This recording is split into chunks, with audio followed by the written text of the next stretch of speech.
Oh, what's going on, everybody?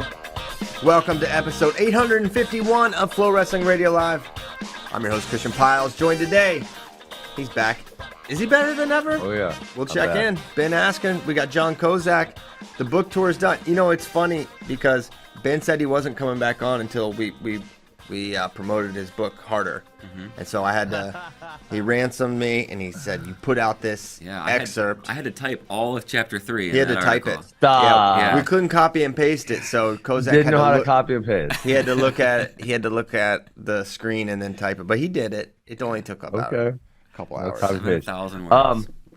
Look at this. I got it right here. Chat. You guys got chapter 3 there on the site.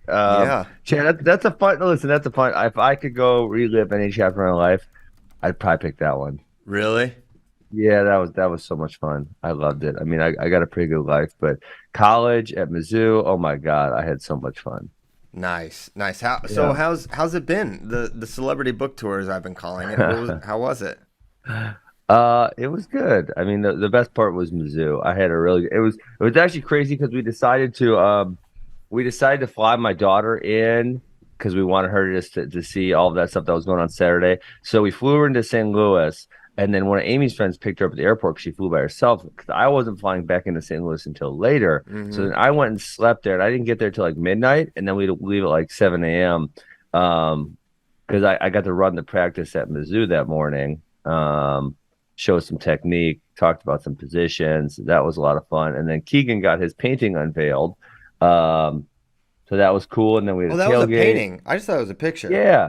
No. Nice. So Corey Hodap, he started the tradition with me. Well, I was the first national champion, obviously. I don't remember. I think Coach Smith, you know what? Now I'm blank because Coach Smith told the story, and now I'm like totally blanking. There was something like there was paintings in Corey's restaurant downtown. And Coach said, hey, would you like to do something like that for us? And he said, sure. And then so boom, he did his first painting, and now it's a tradition for him to paint all of the national champions. It's up on the wall right there. Oh, that's cool. Cody Pevler wants to know from the YouTube chat. YouTube. Hello, Funky. Is the book named after how you smell, Mr. No Deodorant? I have no body odor. We've talked about this many times. My wife can verify. Yeah. So then, you know what? I convinced Tyron to come up to the homecoming game. So it was really good to see him and hang out. Then I also got to go see the old athletic director, Mike Alden, who I love him. I thought he was really great, and hang out with Coach Smith. Just a really good day all around. Tell me about the squad. How they looking? They looking like some scrappy Tigers? Yeah. They were picking up the position I was working pretty well. They're gonna have a pretty good team up and down the lineup. I think both the Elam brothers are extra healthy this year, so that's good because I know they were dealing with some things last year. Zach was looking extra large. 84, they got 3 really, really tough dudes at 84. So they had Colton Hawks, who's a junior world team member. They have Clayton Whiting, and then they have Sean Harmon, who had some really big wins at 74. Whiting's a true freshman this year, right? Yeah, he's going to redshirt, I'm pretty sure. Okay. Yeah. Cool. And then Peyton, and then Keegan, and then JQ's Mahler. I believe Edmund is redshirting this year he's obviously in his 3rd year. So his first year didn't count. Last year he wrestled, and then he's redshirting this year. And then Ellen Hart's at 41. Cool. Well, we're looking forward to watching the absolutely. They got dude, we're only a week away from wrestling. Do you know there was some wrestle-offs to happen already? Are you paying attention? Campbell, we talked about it yesterday or Monday. Campbell Little Rock had some wrestle-offs. And we talked about that. Ohio State had their prelims. North Carolina.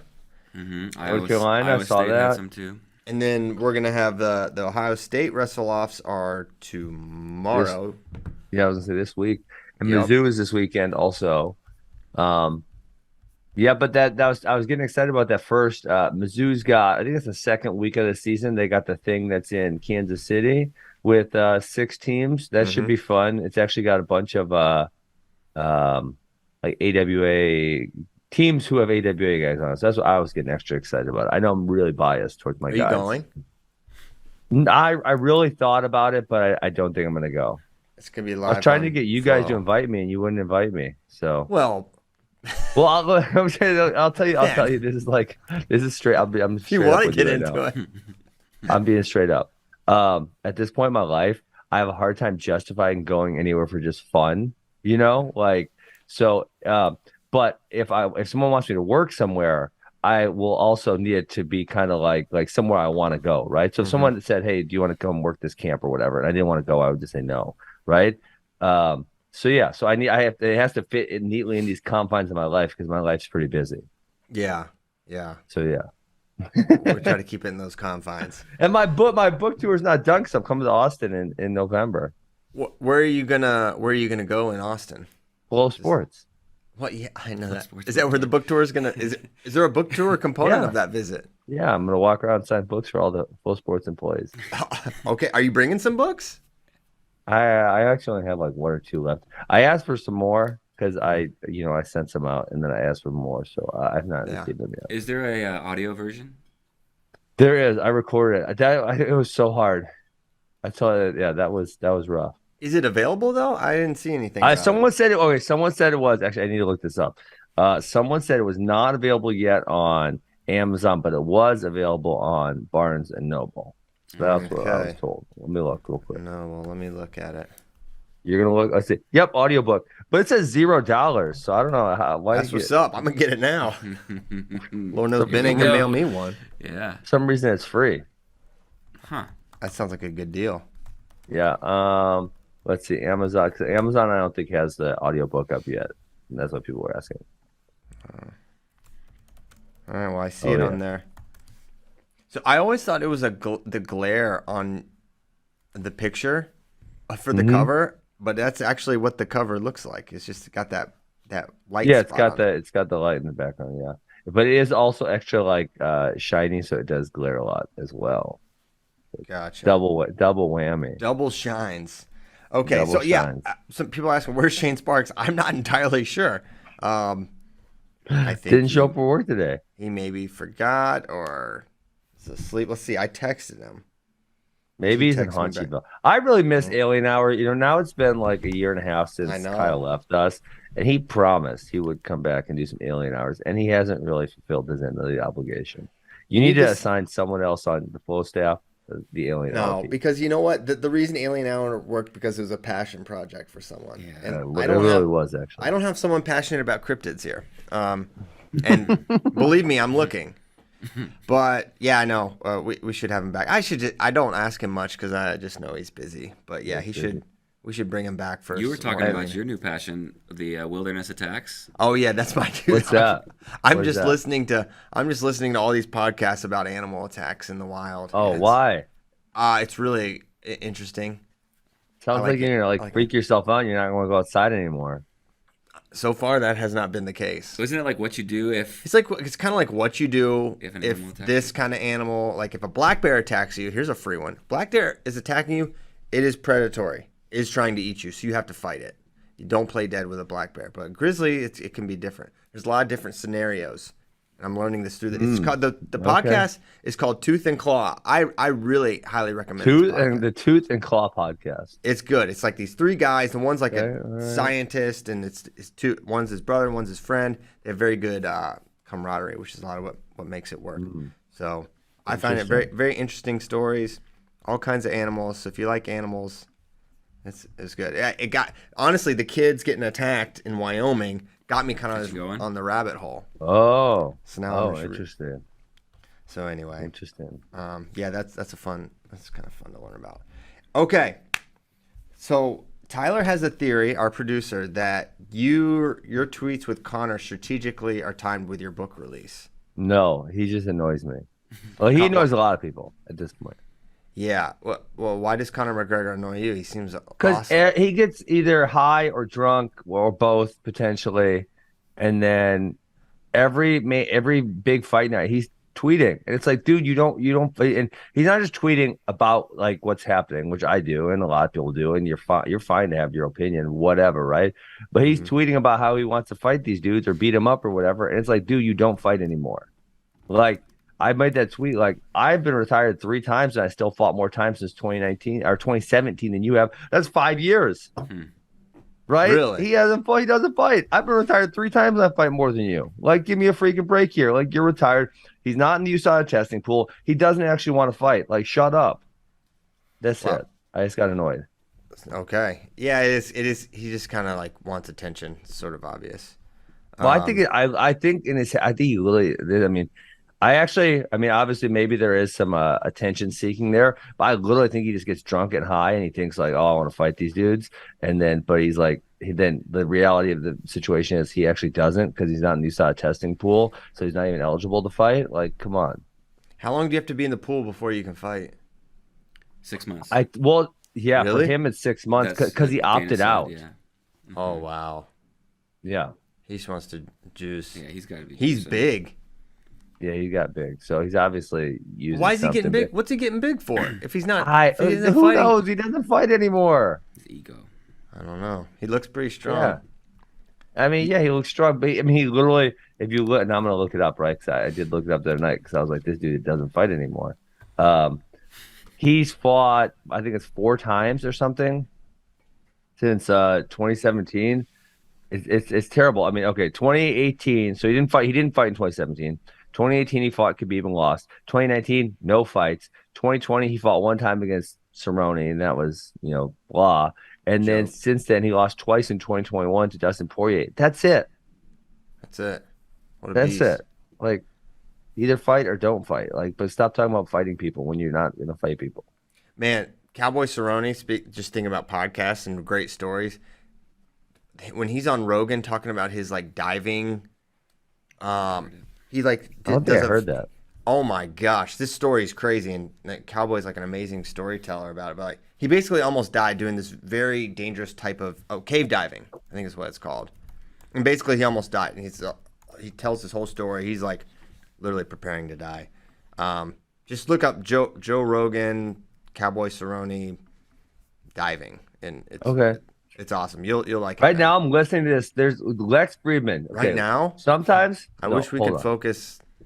I'm not on doing it podcast. while we're talking on the podcast. He said now. What are you throwing? You throwing a fit over there? I will come down to Austin, Texas. Keep Let's it up, go. Kristen. We're waiting. Lex Friedman just did a 7.5-hour podcast. That's insane. Insane, bro. It's insane. Like him and the other. I mean, the other guy's fascinating, so I'm listening to it. But I'm very curious. Like, did they go take a lunch break in the middle of it? Like they haven't said anything about it yet, but I'm certain they did. I remember when we did the conferences, that was getting so long that you weren't there. I was And we there did with the you. Yeah. we did the Pac-10s or something and it was like late at night. I'm like, oh god, I don't want to do the end of the packs, even though Wyatt Hendrickson is my hero. No, he's Big 12, so Oh darn it! you don't even know what conference was is, it. Big man. 12s? I don't remember what conference it was. Probably. I know we did watch the Big 12s. We watched all of the things. Yeah, it was a long day. It was a Dang. long day. Well, holy cow. Okay. Hey, did you read chapter 3, Christian? Yeah. What was your favorite part? Well, when you talk about the year and a half you went vegan was really interesting, and just like Stop. if you could hear an eye roll. No, I have not read it yet. I want to read the whole thing. I want to read it in the sequence. I'm not gonna be a. But I read the beginning, and it's about like the recruiting. It's funny that you and Brian, Coach Smith, have like kind of different memories of your recruiting. Like he thinks he was on you way before you recall him recruiting you. Well, so I mean, I know this. So I am certain. I'm 100% certain. July 1, no one called me, which was very disheartening given the fact that I was, starting to kind of like get back. I had no national success, but statewide, I was like getting really good, And then I remember Coach Masterbrink and we made a bunch of VHS tapes and sent them out, right, to these college coaches. So that had to take at least a couple days, right? It's not like you can make a VHS tape in a day, right? We made remember you had like chop it up somehow. I don't even know how you did it, right? Coach Masterbrink helped me with it, but we chopped it up and then we made a bunch of copies of that, right, to send it out to a bunch of colleges I was interested in. They had to take like at least a week minimum, you know? Sure. And then Fargo's like mid-July, right? July 15, 18, somewhere in there. So it's like maybe he called me one time before Fargo at the most. But the one thing I do remember Coach Smith telling me, which makes me think that there's a chance he's right. But he definitely was not July 1. Definitely not July 1. Is that he remembered when I beat Troy Letters, and then he's like, "Oh shit, everyone's gonna start recruiting him now. We don't stand a chance anymore." Mm-hmm. Or that's what Coach Horton said to Coach Smith. So I think maybe either he thought about calling me, or he was gonna call me, or maybe he did call me one time before Fargo, but it wasn't like he was like heavily into the recruiting process. Mm.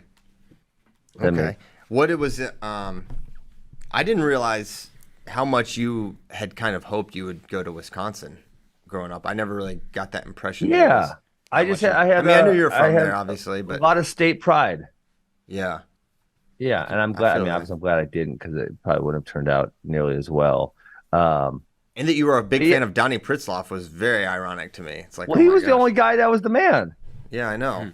Wisconsin had no other guys that were like, competing for national titles, and this was obviously, you're talking 2019, late 1990s. It's not like you can go watch college wrestling matches anywhere, right. So you're almost in a sense obligated to cheer for the home team, because you can only really watch one team, so it's like, oh, this guy's he's the guy. He's won 2 national titles, I think, like 2000, 2001, or 2001, 2002, so somewhere in there. Yeah.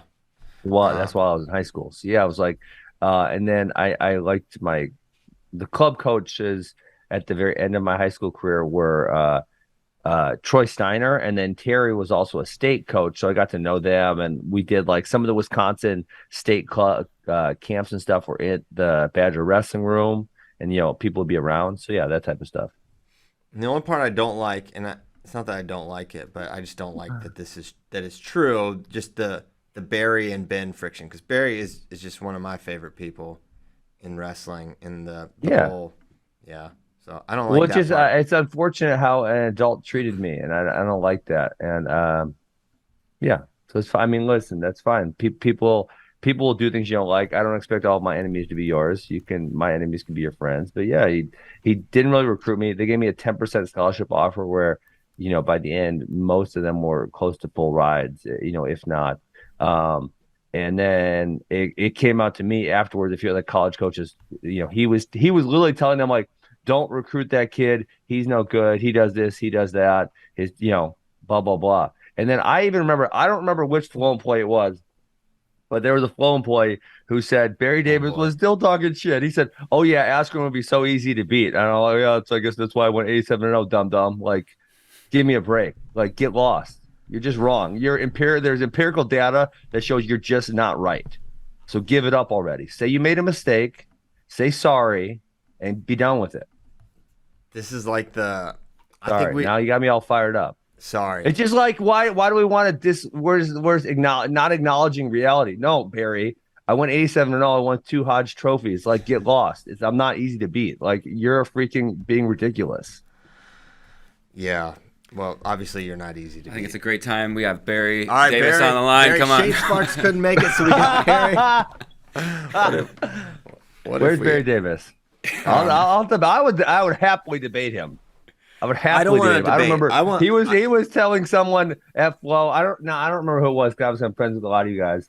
Oh yeah, you could just like run around behind him, like down block him, what you're trying to say here is preposterous and is in no way based in reality. Like, you're significantly have a mental bias towards this, and you want your story to be correct, but we have empirical data that shows it's not. Like, get lost, get over it. Yeah. Sorry.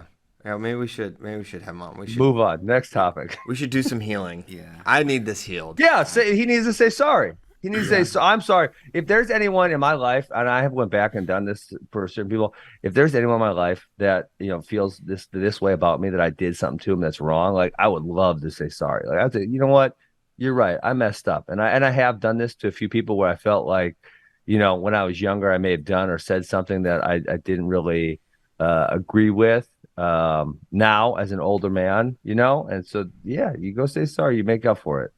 Yes. You don't just hold on and say, "Oh yeah, he'd be easy to beat." Like, eye roll. I understand. Uh-oh.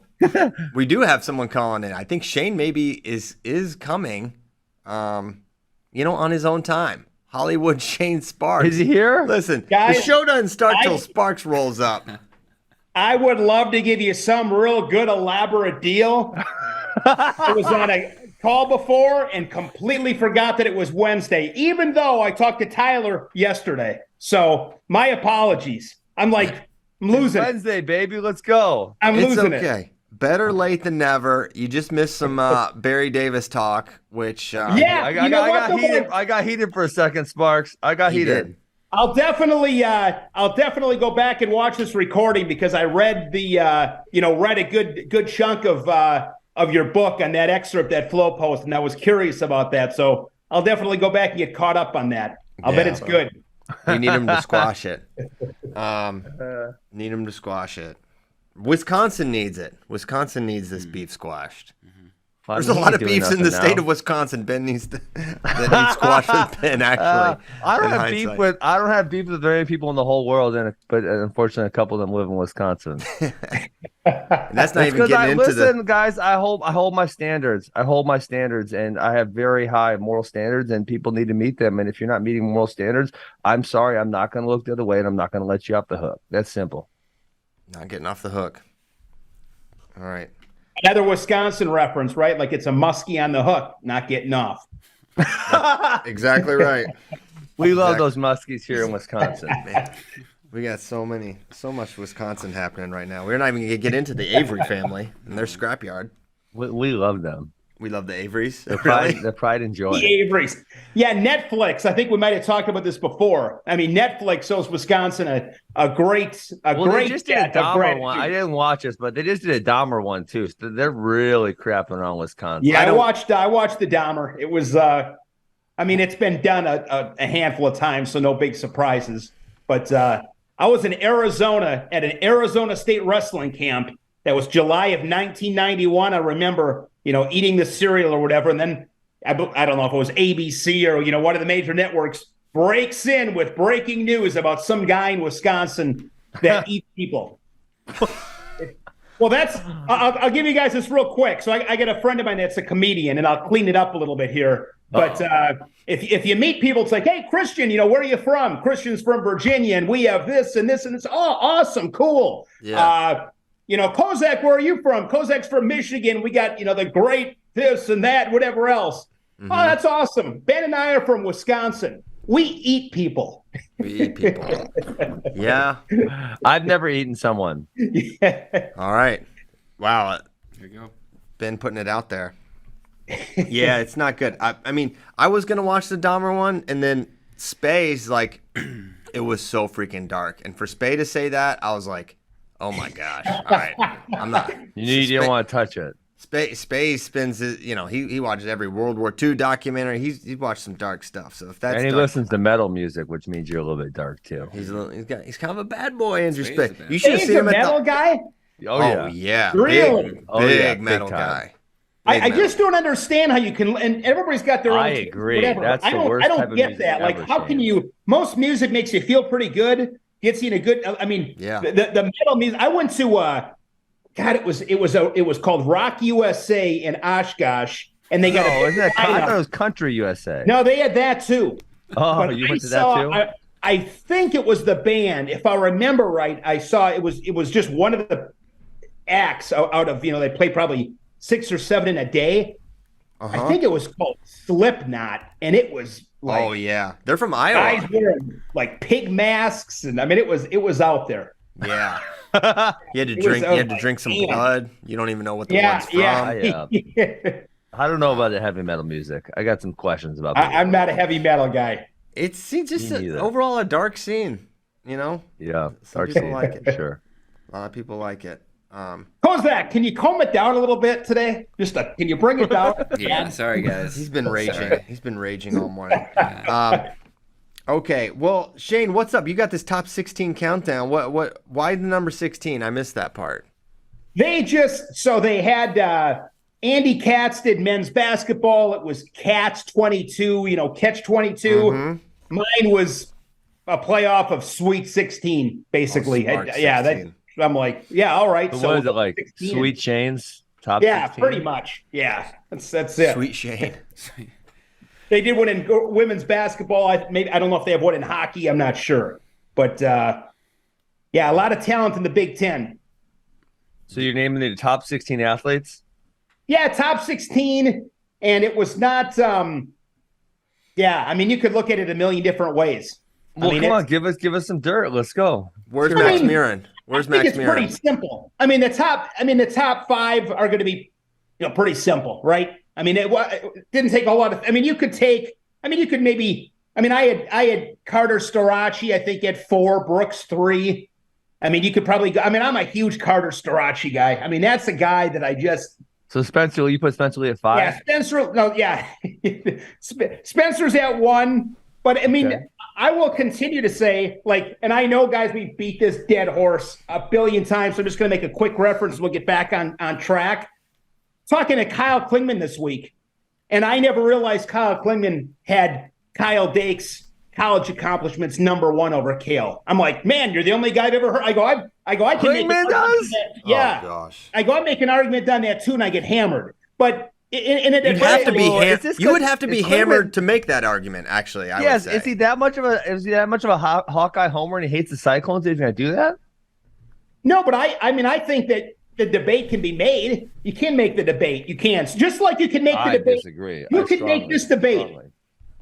Depending on how you look at it. Again, depending on what angle you want to take, could you make a case that Aaron Brooks is the best wrestler in the Big Ten or RBY over Spencer Lee? Could you make the argument? I think you can. I think currently the best wrestler and the most accoaccomplished. Well, that's just it. That's exactly what it is. No, best because at that one, with the college one, they both have 4-year careers, and we can look at those 4-year careers and say this or this. Sure. No, I'm agreeing with you. If you went with most accomplished, it's not. Then it's going to be Spencer Lee, right? Yeah. Well, yeah. Yes. I mean, Spencer's got 3 national titles in 3 years, and Brooks has 2 national titles, but he's only got to wrestle in 2 tournaments. Yeah. Mm-hmm. I mean, same with Strachey. Yeah, I mean, I don't know. Shane does not care about bonus points. We learned that much because I think I do care about bonus points, but if you really, really, really want to get into a debate like this, like if this was like the court of law, I'm going to really peel it back at the tune of, you're an attorney, you're getting paid $400 an hour, you might as well. You're going to peel this thing back as hard as you can to who you're bonus pointing. It matters. Bonus points matter, but just to say so-and-so's got more bonus points, if you really want to get down to it, I think you even got to dig deeper than that in these kind of debates. But the Kale versus Dake, I can't do that. I can't get on that one. Yeah, it's. I don't even think you can bring up the topic. I don't even think you can even discuss it. Shouldn't even be talking about. It's just #1, far and away, not close. Should not be discussed. Yeah. So you have Aaron Brooks #1. You do have Spencer Lee. No, I got 3. I got Spencer Lee #1. Spencer Lee 4 and Aaron Brooks #1. Got it. But who's 2 then? RBY. I got RBY #2. So you got Penn State sweep from 2, 3, 4. Well, and 5. Who's 5? Is Max Dean 5? Max Dean. Oh, so and 5. 2, 3, 4, 5. Now I'll surprise you on this one. This is where it gets fun, right? What? Max Mirren. You know who I have at #6? This will surprise the hell out of you. Say Max Mirren, I swear we're cutting off your. No, Ridge. You know what I got at #6? Ridge.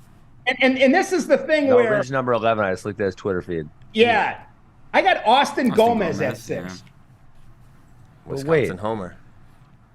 But Ridge Levitt placed higher at nationals than him, and so did Jacob Warner and a handful of Gomez beat him twice last year. I'm taking Gomez. I'm taking Gomez on this one because he's a Big Ten champ. He's He beat Sasso twice, even though in the thing I said Sammy Sasso. I called Sammy Sasso Sammy Sosa at some point. But you got, and I've done that probably 100 times. And this That's is the how first much time you it's love ever been baseball. on air. And all you can do is poke fun of yourself. A guy's like, I'm like, hey, it's October, baseball in the brain. I made a mistake. Oh my gosh. But Gomez has beaten Sasso twice, who's a stud, and he pinned Ridge Lovett. And that's one where if and I know at the end of the day it's all about where you place at nationals, but I don't necessarily equate that to like that's the better guy. He's beaten, and he's beat Sasso twice. But and the other thing with Gomez where I'm curious about him is, and this is where this argument changes. This is where this whole thing can change. If you're making this kind of a list based on guys that, you know, like you want to rank them with their chance of winning a national title, Kerkvliet, Paris, and Cassiope are all on this list. If Gable Steveson were to come back, or it was known he was going to come back, neither one of those three would ever be on the list, I don't think.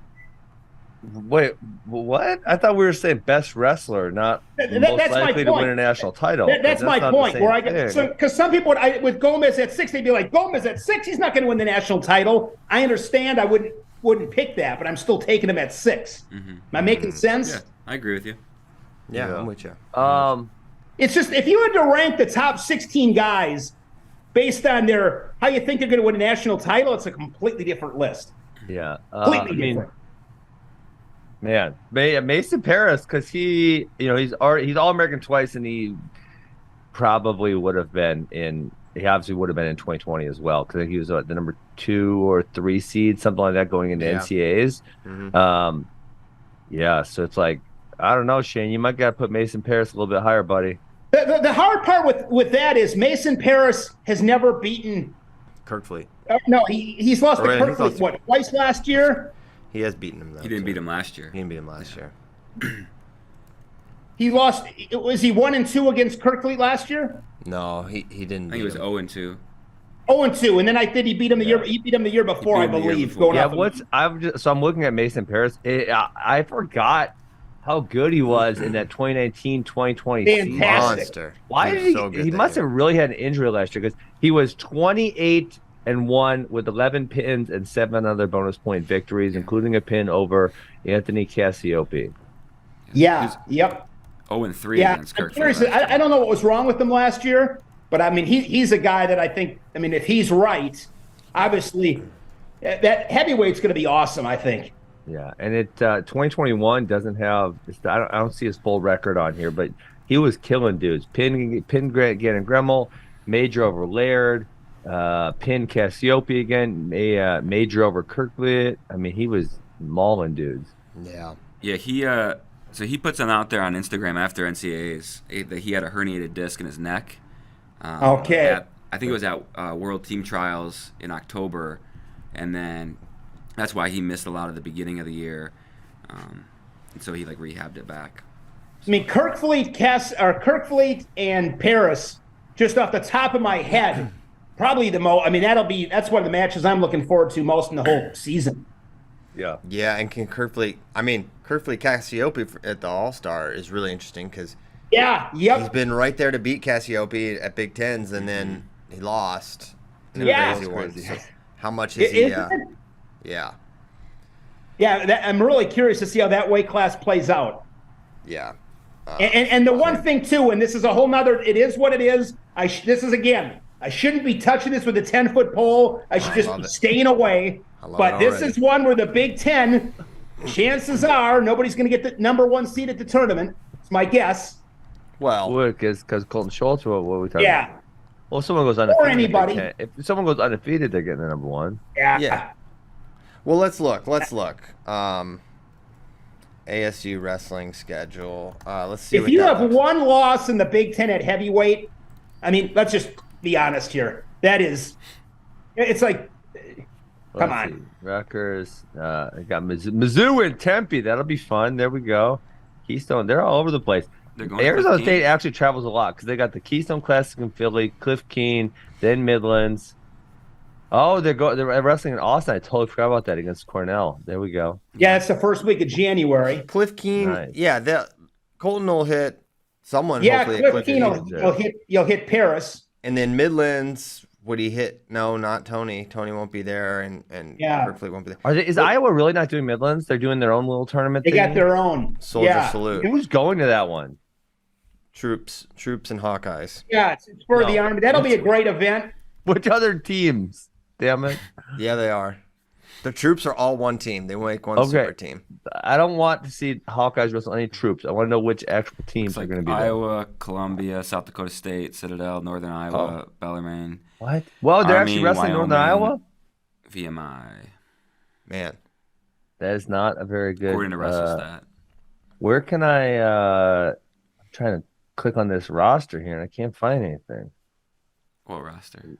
I'm sorry, it's not roster. Schedule. Usually on the schedule, you can usually click on the event and see some more information about the event. Yeah, WrestleStat has that feature where you can see like all the participants by tournament. If you go to team schedule. All right, I'm looking up the Soldier Salute. Men's and women's open division. If Schultz runs the table, he should be the 1 seed by.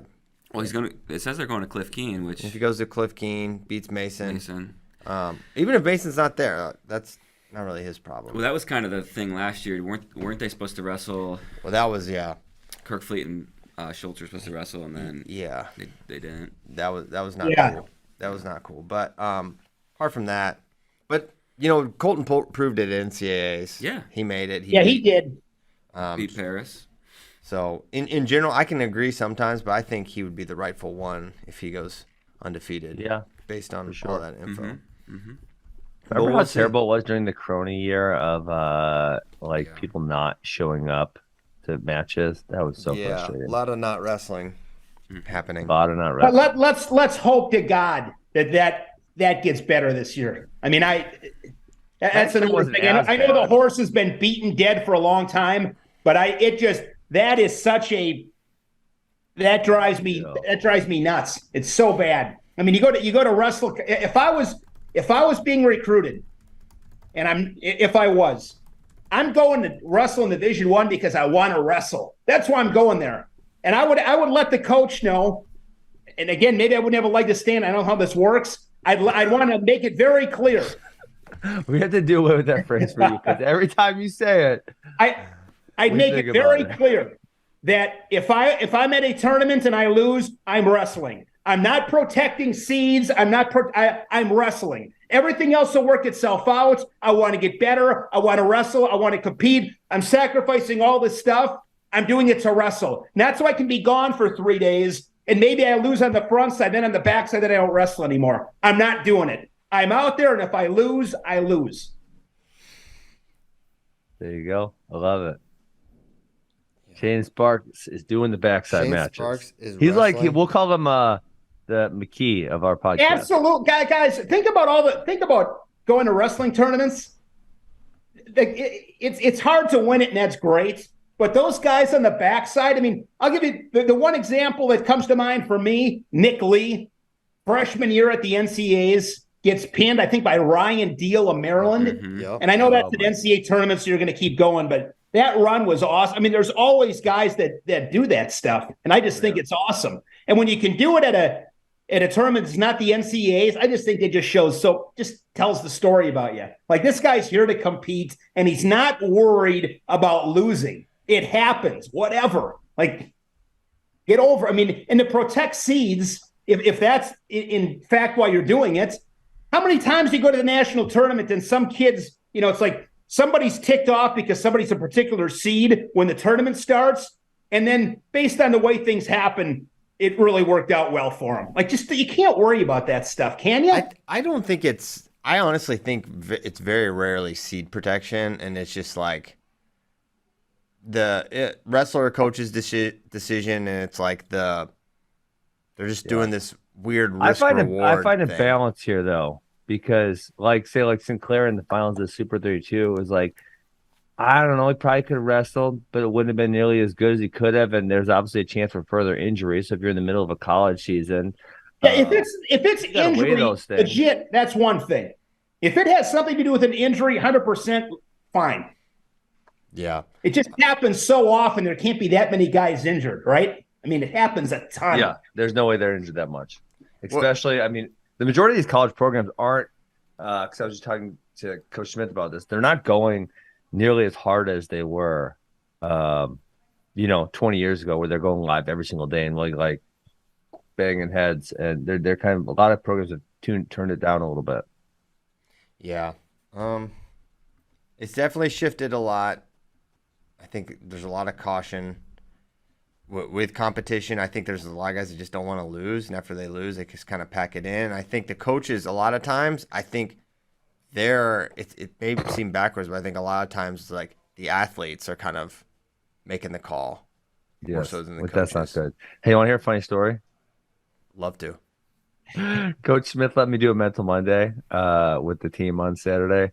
But before that, I'm like, I gotta tell you how, guys, Coach Smith, I love Coach Smith, of course. This is not being mean to him, but he actually used to be kind of mean. He's too nice now. He's not mean enough to you guys. So I need to tell you this story. So there was in preseason, they don't even do preseason anymore. We used to have a 7-mile run on Monday and a stadium on Wednesday. I freaking hated it with a passion. Well, on Fridays, so we also did lifting and other wrestling stuff, but on Fridays, that was our fun day. We had lifted weights, and then we got to go play this like football type game. It had some different rules, but football type game. Okay. And this one particular Friday, it was raining, and Coach Smith's in a bad mood. And he goes, everyone up to the wrestling room. We're all like, oh shit, what's going on now? Right? And he goes, we're working out till somebody quits. It's like, oh damn, and so he's got us doing like burpees, stance in motion. We do these once. I actually made Keegan do this for the sake of the story, and he was a little baby about it. But you had dudes sit up, not like a buddy carry, but they were sitting on top of your shoulders, and you do squats with them over and over and over. I remember that being the worst one of all the exercises we had to do. So we're going, and everyone's like, oh God, won't someone freaking quit already? Because this is torture, and someone quits. And Coach Smith goes, he was going to quit anyways. Keep going. Someone else has to quit. And we're all like, ah! Oh, he was going to quit anyways. Did they quit the team or the workout? No, the team. He quit the team. Yes. Man. Coach said he was going to quit. He was going to quit anyways. We're still going. Oh, my God. So I remember at the time, I probably wasn't laughing about it. At the time, I was like, "Oh, I freaking hate my life." But now I can laugh about it. He was gonna quit anyways. What was the Mental Monday message? Just like long-term belief in self and belief in what you can accomplish. And I mean, I told them I genuinely believe when I went to Missouri that we were going to win a team national title, and we didn't, but we came really close, and we were ranked number 1. So in my book, I think one of the lessons is like, dream delusionally. And so like if they said they want to win a team national title, it's significantly less preposterous than when I was saying it. I mean, I said, like, even in 2006, I was there 4 years. 2006, I have 1 more year left. We had never been in the top 10, never, and now if you look, they have a board where they have the NCAA finishes. I mean, I think they have 11 top 10 finishes in the last 15 years. Yeah. And so it's like, for them to think something like that is significantly less delusional than when we were thinking it. And, our team really had bought into that message, and we got, we didn't get there, but we got really, really close.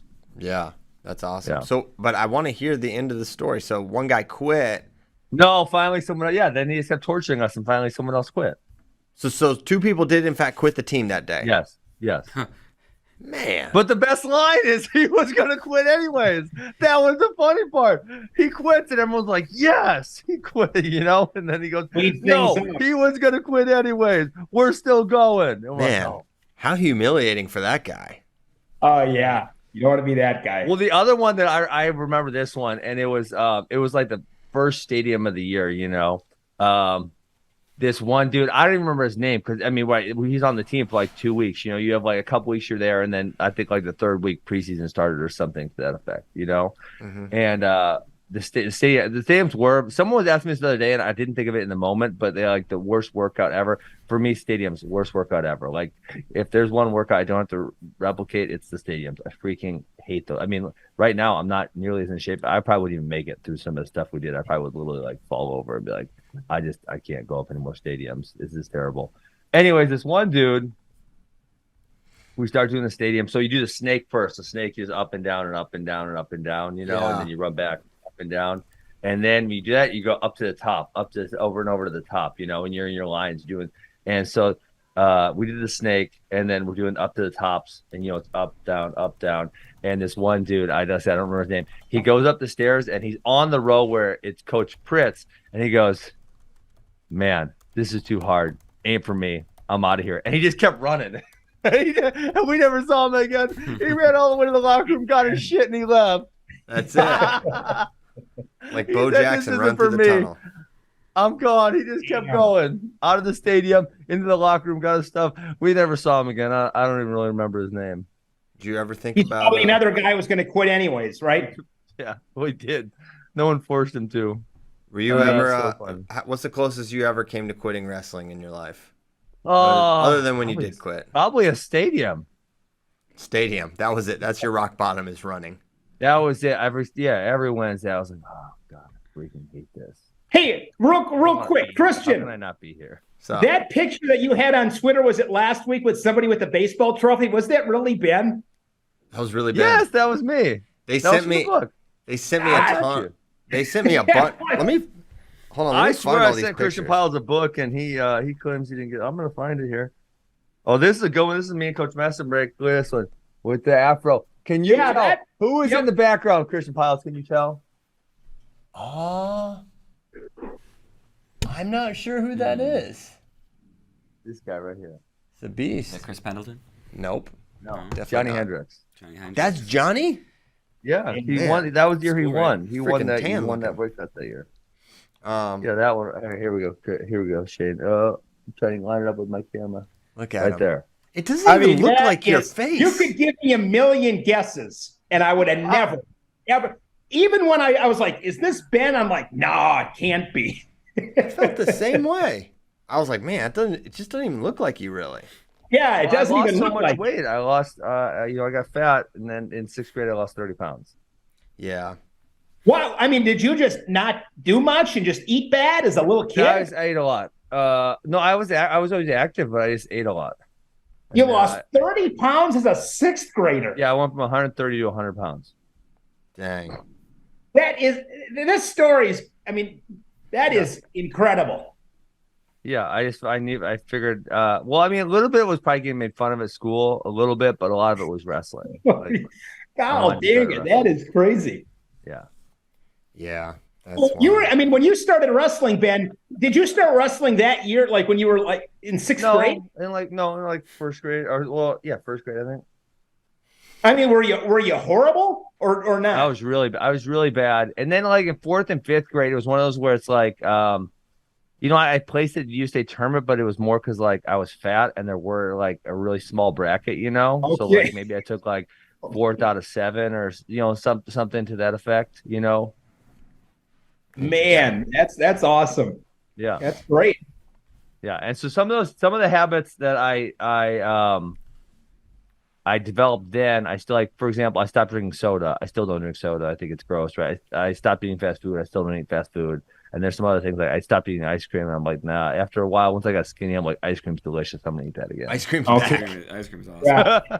It is really good. You can kind of talk yourself into not being the worst snack to have. A lot of dairy and cream. Like, that's not the worst thing. Some good fat. A lot of sugar, debatably. But yeah. Do you like what? Hey, where do you stand on like the frozen yogurt places where you get a bunch of toppings and stuff? They're solid. It's good. It's good stuff too. I don't like their price method though. You gotta know how to game the system. I think that's genius. Well, wait. Okay, so as a customer, how do you game the system here? You guys know this or not? No, I don't know. Well, the ice cream or the frozen yogurt, that weighs a lot. The toppings don't weigh a lot, so you just got to go heavy on the toppings because they don't weigh barely anything. Duh. Go heavy on the toppings, but the whole point is you don't want the ice cream's the best part. Ice cream. Hello, you get toppings for cheap because they don't weigh very much. The cheapest way is to not put anything in the cup at all. Don't put anything in the cup. Wow. If you go to a salad place that's on weight too, you got to avoid the cottage cheese because it's thick and wet and heavy and yeah. one of many reasons to avoid cottage cheese. Yeah, I just don't like cottage cheese. I know also. you guys are from Wisconsin. Maybe that's no, sacrilege. I'm out on cottage cheese. Yeah, you don't fit the Wisconsin archetype, Ben, and you have no accent. I know. Really. I was gone for 10 years. So that helped lose it. But yeah, dairy. I mean, honestly, I like some ice cream. I said that, but yeah, not Wisconsin. I might just be doing a PSA here. I was in Vegas too. Listen, there were so many fat people. It's like, do you guys? I'm not fat shaming, but maybe I am. Do you realize how bad that is for your health? You're literally gonna die earlier and have so many more health problems because you can't go on a diet. And I'm not the leanest guy, but I obviously, I got fat during my hip surgery, but I've made a relatively decent commitment to staying like kind of lean, because I don't want to have all kinds of health problems. I don't want to die earlier. Simple. It's the choose your hard. That I don't know who. There we go. But I love six that. Pack like Piles. Yeah, Christian, how often you work out? You a 4 or 5 day a week guy? I do. No, never. I just try to do something every single day. You just do something every day. Something every day, and I sauna a lot. You have a sauna at your house? Yeah, dude, that was the biggest. Nice. Shout out to Chris Pendleton. He literally found this sauna for me because he knew I was looking for one. So during Corona, they freaking closed our gym, which is the stupidest thing. One of the many stupid decisions made during Corona. So they got rid of that. So I was like really in my sauna routine. I was like, man. So I just started like looking for them, and I think I tweeted something about it. And so Pendleton got on this thing called, I don't know, it's like a Craigslist, but not Craigslist. I forget, OfferUp. And he just sends me a link to one that was like 45 minutes away. This guy had like a sauna, a hot sauna, not one of those lame infrared ones. Not an infrared, a real sauna. That was my next question. You got an old school sauna. Infrareds don't get hot enough. They don't get hot enough. Yep. So $800, and so what? So a friend from church let us borrow their truck. Mike and I went and got it, brought it back. So I have one in my house. So I got very, very lucky. Does Bader have his sauna finished yet? Because I know that didn't he tell us the story and it's finally finished? Dude, his sauna saga is it's a flow film. I think it's finished. It's finished. Yeah, it's finally done. It's like he had to go through 2 different people, and the first one literally just stole money from him.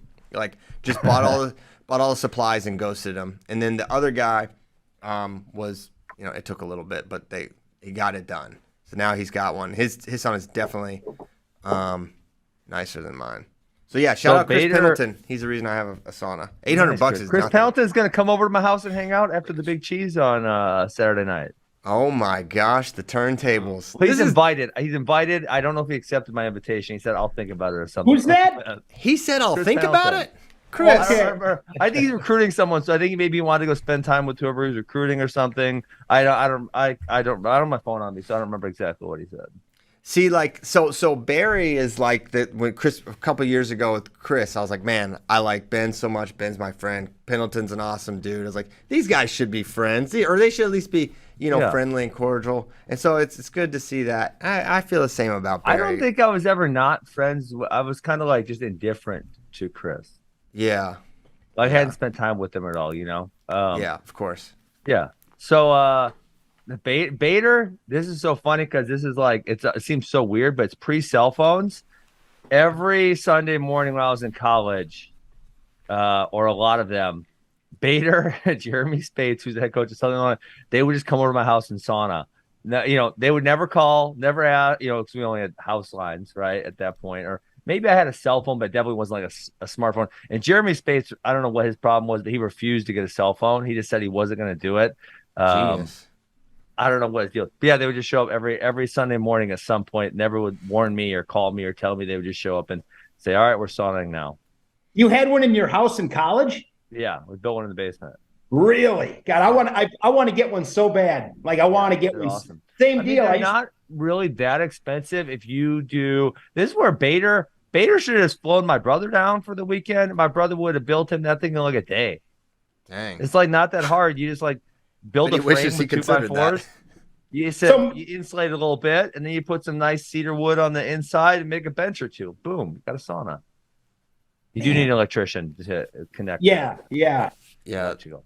Luckily, my dad knows how to do that, so my dad can. Max would probably try. Max is crazy because he'd be like, "I'll do some electrical." I'm like, "Oh man, what? There are electricians, Max. You can like, they just got to hook a few Shoot. wires up, mate. That hard." Man, I'm so bummed. I have to leave. I have freaking training.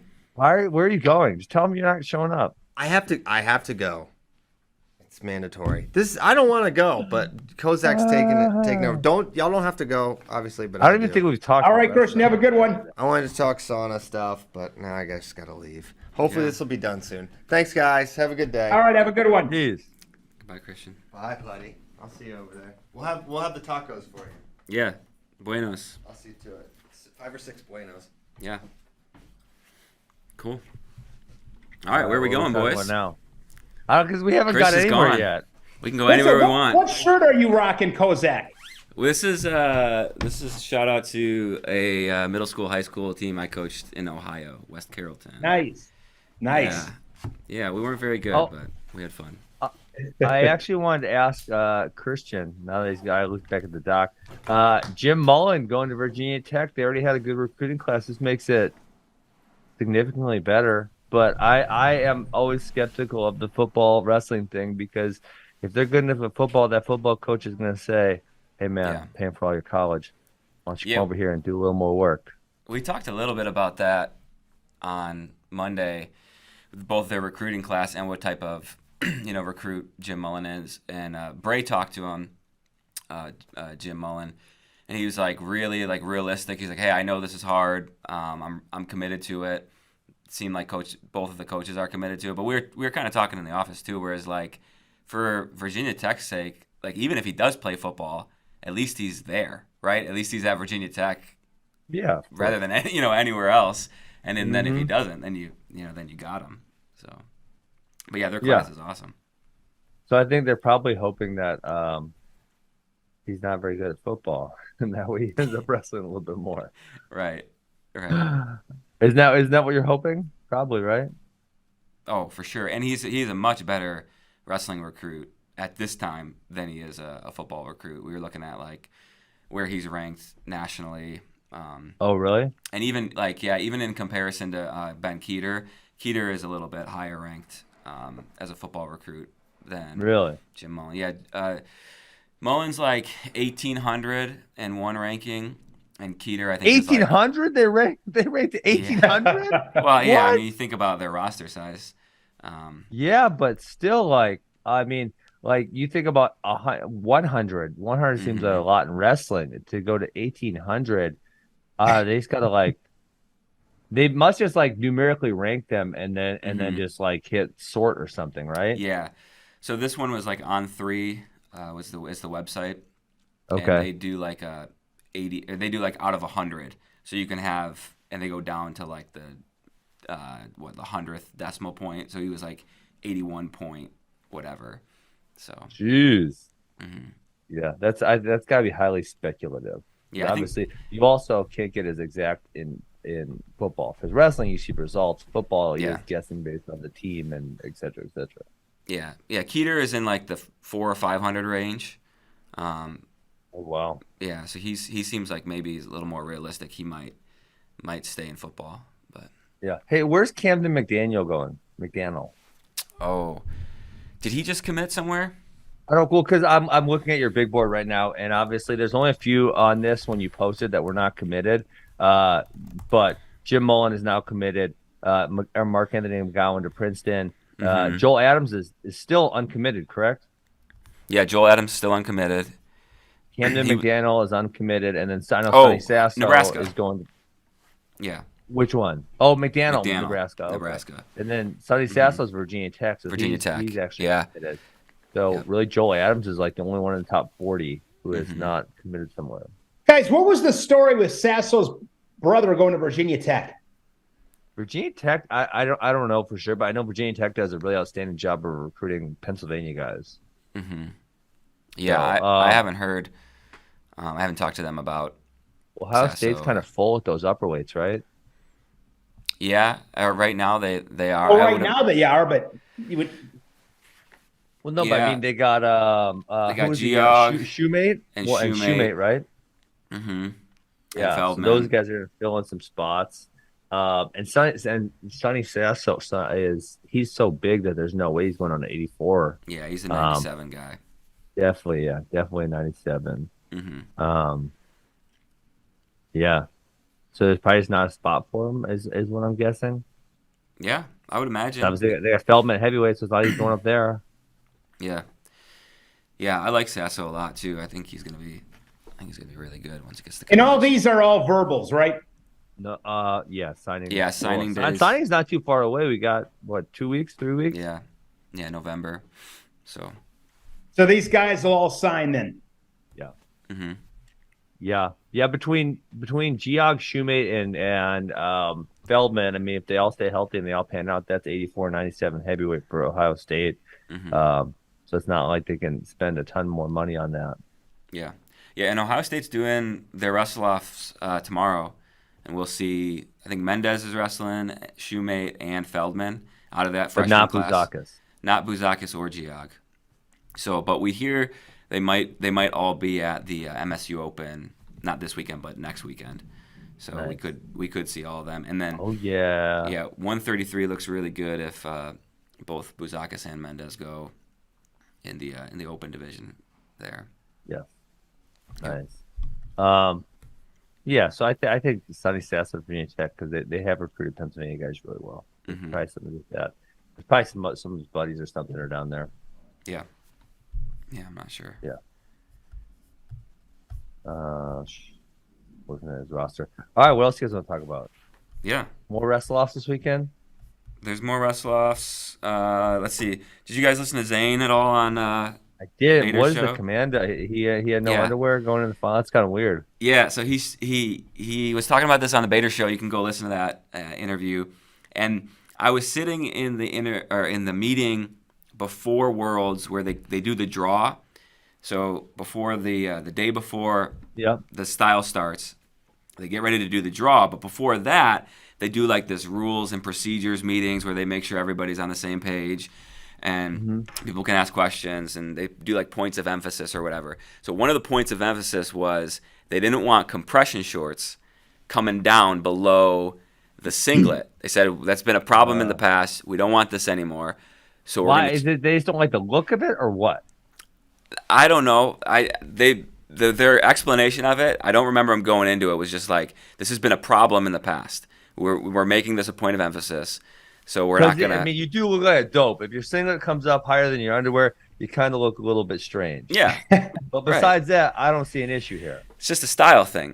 So he tells a story. He was wrestling the whole weekend with the same brand of boxers. And he was good. Wait, he did not, hold on. He doesn't actually wear boxers. He wears like the briefs, whatever it was. Yeah, I think he called them briefs. But the boxer briefs where they're tight. Yeah. I don't. Yeah, and he said, he's got one pair where they're a little more spandexy. So he had those on before the finals, and he said what they would do is they would reach in, grab your like underwear, and pull it down. And if it went below, somebody from. Who? Some official. No, back up. Zayn Rutherford. I mean, Zayn is like such a nice guy. Reaching up his singlet, trying to grab a handful of nuts, or what? I don't know. Well, that's weird. So, I mean, if you talk to Zayn at all on the mat, he's a terror, but off the mat, he's like he's so nice. So he's not doing that. But anyways, he said that they yanked on it, they pulled it down, and like, no, you got to change. And this is 2 minutes before the World Finals. And so he's like, I mean, if you even you could just pull your underwear up like that if you want. You know what I'm saying? Like, yeah, they're not gonna come down. Like, what the heck? So that is so strange. Yeah. So they made him do that right before the finals. Didn't have a spare pair. Weird. So yeah, I don't know. Zayn's really interesting. It's worth watching the whole. I watched about 10, 15 minutes just on his whole. Just the mental side. That was fascinating. Like, yeah, that was good stuff. Yeah, I saw the part about him going up or down. I don't know. To me, he looks so big. Yeah. He looks like, how is that dude going to go back down and make the weight day of? Like, the problem is he's not very tall. He's not a tall guy. He's maybe 5'8" at the tallest. Yeah. Whereas Dake, Burrows, they're probably 5'10" ish. So They're not super tall either. yeah, they're not 5'10". Yeah, yeah, they just seem like bigger humans. Yeah, just in general. they're bigger. I mean, because they would be on the bigger side of that weight class, and he would be on the smaller side of that weight class. But the problem with these Olympic weights is they're so far apart. So yeah, from 143 to 163, that's a freaking long way. Mm-hmm. Yeah, Zayn's perfect at 70 kilograms for sure. But yeah, Shane, you're right. Where he talked about not making the Olympic team, that whole experience and like the mental side and dealing with anxiety and all that kind of thing. It's worth. Yeah, it was good. I mean, as I'm watching that, I'm just thinking, man. I mean, Zayn Rutherford. I mean, he's a killer, and even he's got anxiety and demon. You know what I mean? Battling things and it was good. Yep. And I did not watch it. I just, like I said, I cut about 10, 15 minutes. I'm going to go back and watch the whole thing. Did he speak? I mean, did he have any of that in college when he's just killing everybody? Yeah, that's a good question. I don't know. I don't know if he. That was my. I'm thinking, man, I'd have a hard time. I mean, I have no idea, but I thought, man, when you're killing everybody, and he was killing everybody. I mean, it wasn't like anybody was close. Mm-hmm. So I'd just be curious to know if there was any anxiety during that time. Yeah, that'd be interesting to ask. Hey, I'm looking through the Wrestle Off. Kind of, you guys have that Wrestle Off page. Mm-hmm. I'm not seeing Iowa on here anywhere. Yeah. They don't do, because they used to have a really extensive Wrestle Off procedure, where they would do like the one day and then the next day type thing. Mm-hmm. They're not doing them this year or what? I haven't seen anything posted about them. So I've been putting that article together basically just off of reaching out to coaches and then seeing what's been made public. And not everybody, responds. Not everybody puts it out public. Not everybody puts their results out public either. So that's kind of frustrating. I remember being in the Iowa room. Remember that, it's probably 3 years ago, maybe 4 already. But we had that American Wrestling League event was in Iowa City, and that was like we were doing I was doing the draft with Dake and Taylor. That was on a Saturday night, and I got in on Friday, so I went to the Iowa wrestling practice, and they were having there were some wrestle-offs that day in the room. So I don't recall ever seeing them doing anything public since then. I don't know, but. Yeah, you would think that'd be kind of a cool thing for that kind of. I mean, I've always wondered why wrestling doesn't have like a midnight practice like the first. I feel like a few people did. I feel like a few people did that, but it's obviously not near the same fanfare. So, but I mean, at Iowa, you would think that'd be huge, right? Yeah. I mean, there's a few programs you would think that'd be a really big deal.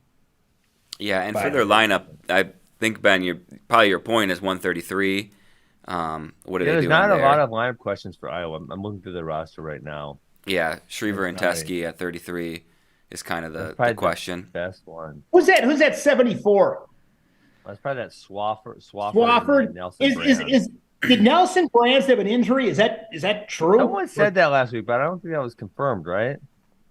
Yeah, I haven't seen it confirmed by anybody on the coaching staff yet. I may have missed something, but I did hear he's going to be out early season, and until then, Swafford. Now Iowa does that Open that they went to where Shriver and DeSanto wrestled last year. I think it was the Luther Open, and then Kennedy and Marinelli wrestled there. So it could maybe keep an eye out on that. They don't have anything on their schedule like that though. And they have a bunch of weekend duels, which would maybe not prevent them, but it would make it. So they got the Cal Bap on Sunday. That's the second weekend, and then Armbar at the Armory.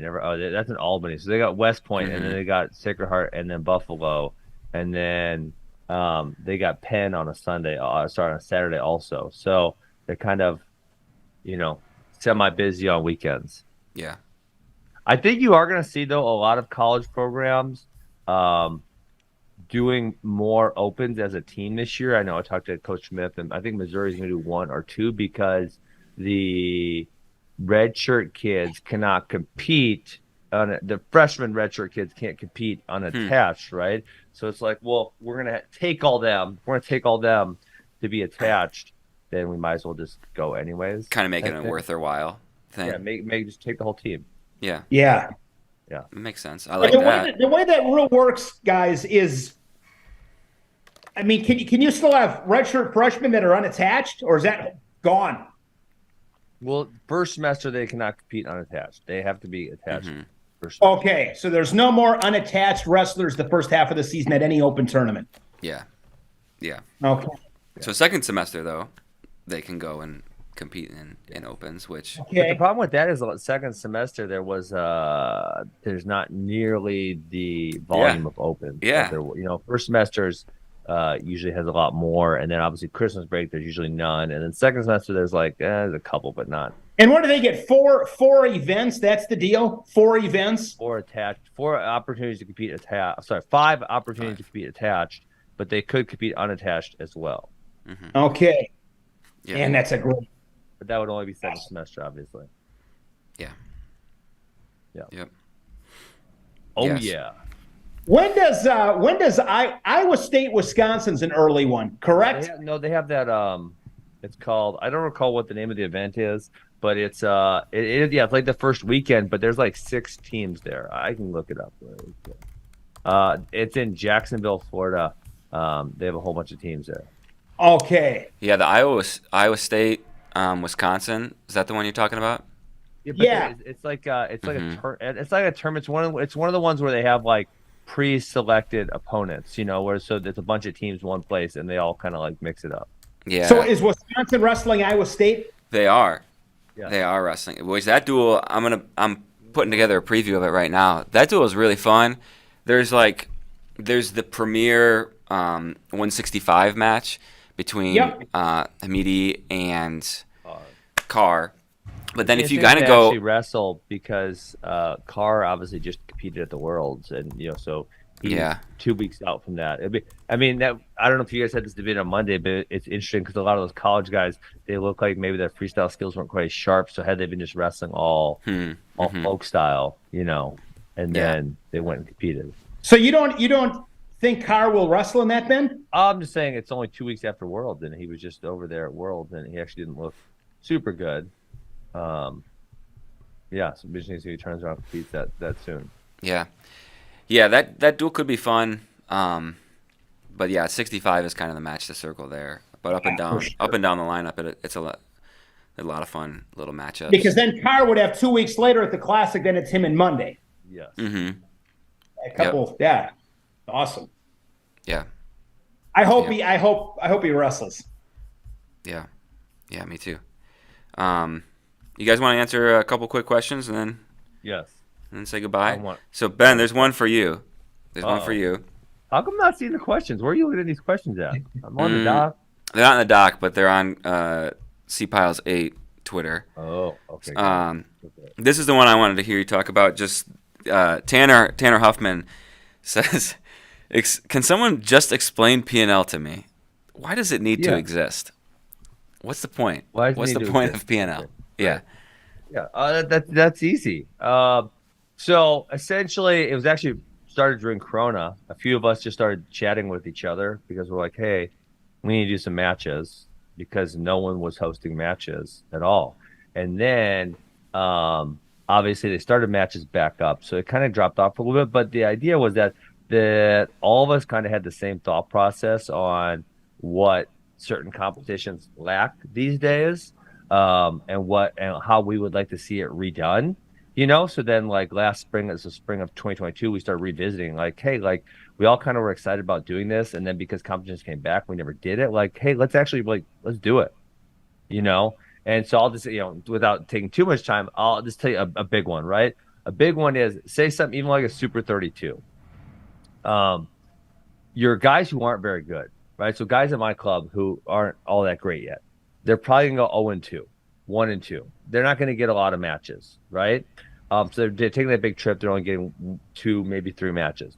Now, my guys who are really good are probably in the first 3 to 4 rounds, they're going to just smash, right? They're going to get pins and tech falls and kind of uncompetitive matches. And then maybe those last 2 to 3 matches are really, really competitive, maybe 4 in some of the deeper brackets, right?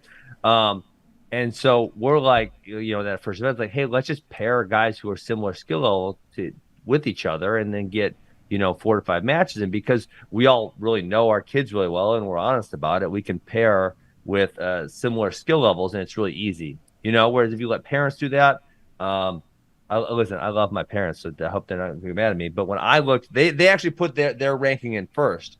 And when I went and looked at the rankings, I changed the high majority of them, right? Because they're just not realistic about the skill level of their athlete. So that would be like a big one that we want to, right? And there's kind of a few of these other ones that we want to change also. A few of the other ideas of what tournaments are that we're going to change. Yeah. Okay. So we have our next event.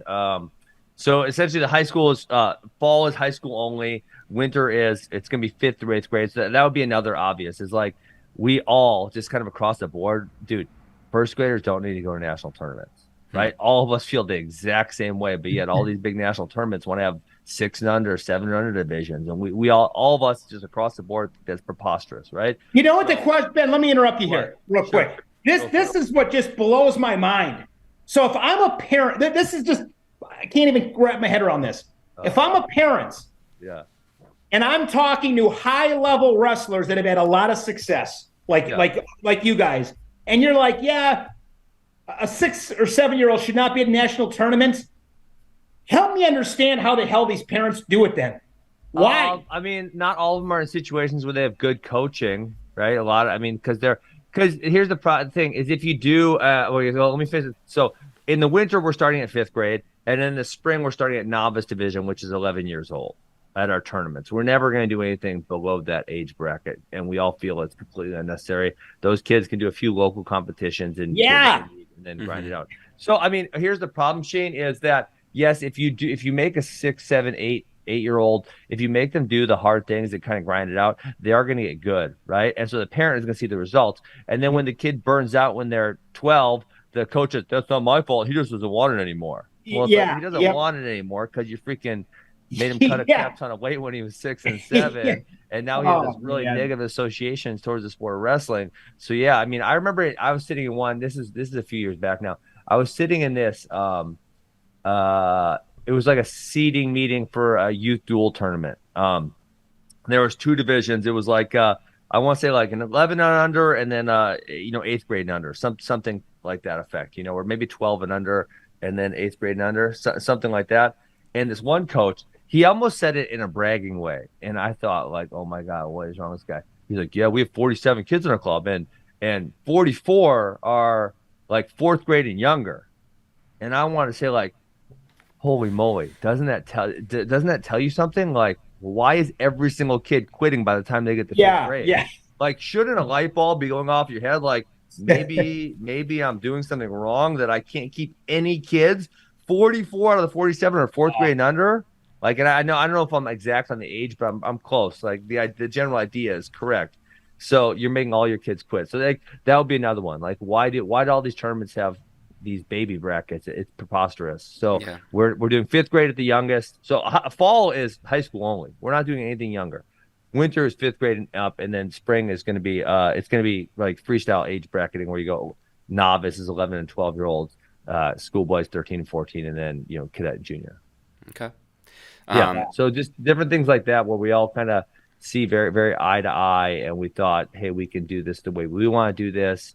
We're together, and then the idea is that we're going to keep adding teams. And so we do a lot of the competitions will be more regional focused, right? So we don't have to travel. Obviously with this first season, because we're far apart geographically, we have to travel a lot. But to have where Wisconsin people are just going to Iowa maybe sometime, or then they're going to maybe Illinois or Michigan or Indiana, which isn't that far away. So you'd like to grow it to where there's like 16, 24, 32 teams, that kind of idea. Mm-hmm. Yeah. That's cool. And then, I mean, another one we all hate. Now you got me. Well, I said I wasn't going to take all the time. Now, another one we all hate, these all-star teams. We all, as club coaches, hate these all-star teams. We think they represent the worst in youth athletics. So we're all pretty set on like, hey, let's create something where It is there. So in our bylaws, when a kid wrestles for one team, they have to wrestle for that team for this season. Unless both coaches sign off on it. It's not like this. We're gonna be switching teams every single weekend type gimmick. Does your bylaws allow trades? We do not. We don't have any trades. No. I mean, I don't think that'll happen. Yeah, I mean, well, obviously, if a kid moved, right? If so, he lived in Pennsylvania and he went to Young Guns and he moves to Wisconsin and he comes to us. It's not like we recruited him. His family just moved. I mean, so yeah. Yeah. So when you're speaking about all-star teams, you're talking about a team that's like, hey, we have a tournament in 3 weeks. NCAA thing. Yeah, I mean, like this preposterous. There'll be like New Jersey teams calling Aiden Sinclair. It's like, dude. Okay. And I mean, the main reason for that is like we think it's like, why are we putting together these mercenary armies just to see like who can call the best kids? Like, if you're a coach, you should coach the kids in your room and try to make them the best that you can make them. Right. But there is this thing like, and we, all of us across all 8 of us, right. We all think this, and this is why it was so fun in the beginning on these phone calls. Cause it's like, all of us had kind of been like acquaintances before, but we never had any real deep talks. But all of us have, when we see the way youth wrestling, high school wrestling is, we all have like, it's like, boom, it just clicks. Everyone thinks the same thing. It's like, there's very minimal like debate on points, So, like with this all-star thing, it's like, coach the kids in your room. That's who you should be coaching. You shouldn't be like, oh, this kid's not good enough, I'm going to go call someone else. Like, how does that then make the kid on your team feel? Like, he's paying you money to come to your club. He's paying you all this money, and you're supposed to coach him, and you're like, no, he's not good enough, I'm going to get that guy. Like, it's just ridiculous. So, yeah, I mean, I could coach that kind of team, right? Yeah, I mean, but that's like, it's really, really popular.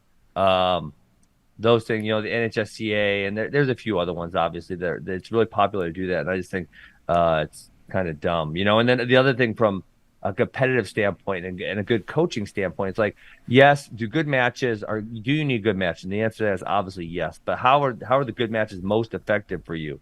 And it's if you have a knowledgeable coach around you that knows you, that can then in that good match say, hey, see how, we've been talking about the single leg finish and you're really able to execute on it. But that was awesome, right? Or we've been working on your high crotch and you weren't finishing that, and here's why, because your shoulder wasn't in or something, blah, blah, blah, blah, blah, versus just like a mercenary team. It's like, hey, go get them, and it's like they don't know you. There's no depth there.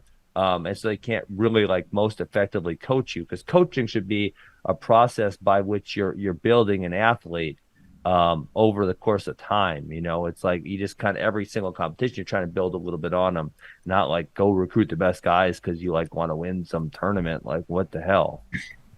It's weird. But you guys laugh, but it's really popular. I know it is. This stuff cracks me up, man, because. But there's a lot of people, Shane, who would debate me vigorously that that's the best way to do it. That's crazy. Like, it's really insane that you could think like that. Because like I said before, I could coach one of those teams just by getting the right, and not to get too in the weeds on this, but it reminds me too of like, if you were in baseball or softball at a young age of, 10, 11 years old or whatever, when you and you're just like a team, like let's say you're in Heartland or Oshkosh, Fauna, like whatever it might be in Wisconsin, then what I see happening is you're recruiting people from other communities. Yeah.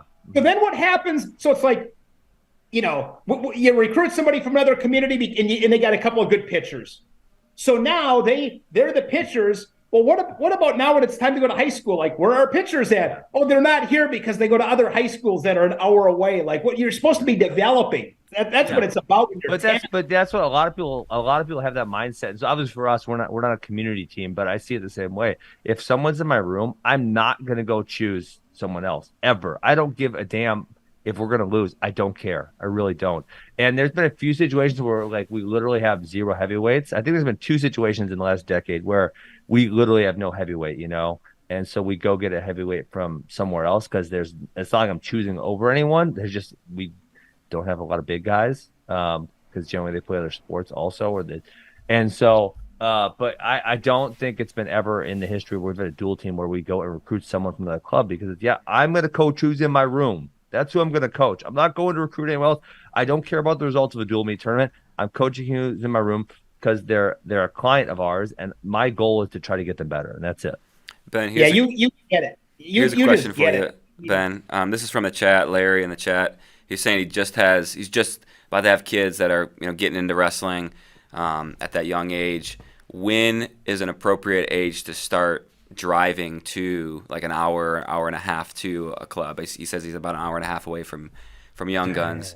How young would you say? Like, okay, yeah, it's a good age to drive. Probably not for a while. I mean, the other thing I don't. So the other thing is when starting that early, that's obviously a huge commitment. That's 3 hours round trip, right?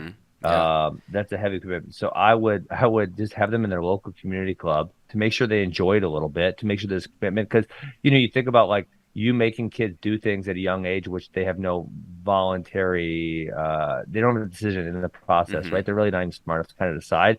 So now his whole life, he's gonna have this negative association, like, oh, we gotta drive all that way to wrestling. That's gonna suck, And so, yeah, I mean, like maybe when they're 11 or 12 and they're like, I really like this, I really want to be good at this, then to make that commitment, they are making that decision, right? But when they're 5 and when they're 6, they're not making that. That's you making that decision, as a parent, So it's like, find a local community club. Surely there's someone close where, at the very least, they can have like a positive outlook on wrestling, and they can make your kid enjoy it, and he can learn some basic skills, and he can get his energy out, and he can do all these things. And then, after a handful of years of that, if he really likes it, you can make that commitment, to go that far. But then I would even say like, and I love Jody at Young Guns, and I think obviously he's an amazing coach. There's probably, especially in that area, there's probably something a little bit closer where what I would do is probably go to my local community club for a few years, right? And then maybe take that next like intermediate step, like, and I don't know who those clubs are, right? Where you go to a club that's maybe a step above community club, but they're not Young Guns. I mean, Young Guns is right. That's the elite of the elite. So take that next step up where it's a little more serious, and then really make sure the kid really likes it for a couple of years, and then if they really, really like it, then next step up. Like, so maybe not even, honestly, maybe not even till like 13, 14, if I'd probably find that kind of next step up for a little while, as long as that next step up, they were doing things right, and they weren't grinding the kids too hard and that type of stuff. Yeah. Cool. And Larry thanks you. He's in the chat. He said, awesome answer. Got it, Larry. Yeah. Great. I love talking youth wrestling. I don't know if everyone else loves it. I think it's great. I think it's one of the most needed things for our sports culture, just because a lot of bad youth experiences out there. So it's something that we need a lot. But and Ben, I think I've asked this before. You don't allow the parents to stay at your practices either, correct? No, we do. I mean, high school, there's zero there ever, and then youth, it's like, I mean, we don't allow them to say. They start saying anything, I say, you're not allowed to talk over there. So zip it. They're not allowed to talk. Oh, the other thing, oh man, what was I saying? You distracted me, Shane. I was going to mention something else about the P&L. That was really important for us all. What the hell was it? Oh, I know something else that's important that I'm going to mention is we all are going to hold ourselves to standards about like the way we treat athletes and referees and each other, right? So we have in our bylaws where we can fine each other. If DC is like just flipping on a ref, like he's going to get a fine. And then if he can't get with the behavioral patterns that we want, then they're going to be asked to not be in the league. Wow, they're out. Is it like right? majority vote fine? Yeah. So it's essentially a board, right? Yeah. Eventually there'll be a singular league director, and so the way it's written up is there will be a league director, and the league director will have the decision making. So I'm sure like some of them will be on camera or something, right? Because every match is on camera, and then if the person wants to appeal that decision, then they would go to the board, and the board would then vote on it. Yeah. That's and awesome. So I mean that's a big one, because there's so many coaches that are, and I maybe was more. I don't think I was ever to the extent that I see some coaches the way they treat referees. I don't think I was ever that bad. I definitely gave referees a harder time when I was younger, and now I realize like, dude, they're out there doing their best. I think there's a couple that may be malicious, but the really, really high majority in the 90% are just trying to do the best job they can do. Yeah, that's a great rule, Ben. That's a great rule, because I mean, why would anybody want to? You go to some of these sporting events. Why in the hell would anybody want to do it the way some of these people get treated? And unfortunately, it's pretty consistent. I mean, I'm speaking for myself. If I go to 5, youth softball games, I mean, you just, you see a lot of that. I mean, you got to. It's not that big of a deal, right? I mean, it's just not that big of a deal. I mean, it's a sporting event for a 10-year-old. Yes. Stay off the ref's case. Yes. Yeah. Agreed. Yeah. All right. All right. Well, this is good. There's a lot of questions. Overtime, baby. Yeah, Chris overtime. Chappelle's out here. We turned it We up. have That's any right. voicemails or what? Well, JD is still doing his European tour. Where is JD? Come home. That is a great question, Shane. Nobody knows. If you go on his Instagram, he is just having the time of his life. He did extend his trip a couple days after U23s. Okay. But yeah, I mean, JD, we love him. He's 24, 25, enjoying his time in Europe. Yeah. But yeah, we don't know. So the people were digging the youth talk, Ben. There's more questions we could talk about, but Awesome. it's time Let's to go. do it tomorrow. Yeah. We'll be there tomorrow. We'd love to talk about it. Shane, thanks for joining us. Everybody Yeah, good seeing watching you from guys home, as always. thank you. We'll see you guys tomorrow.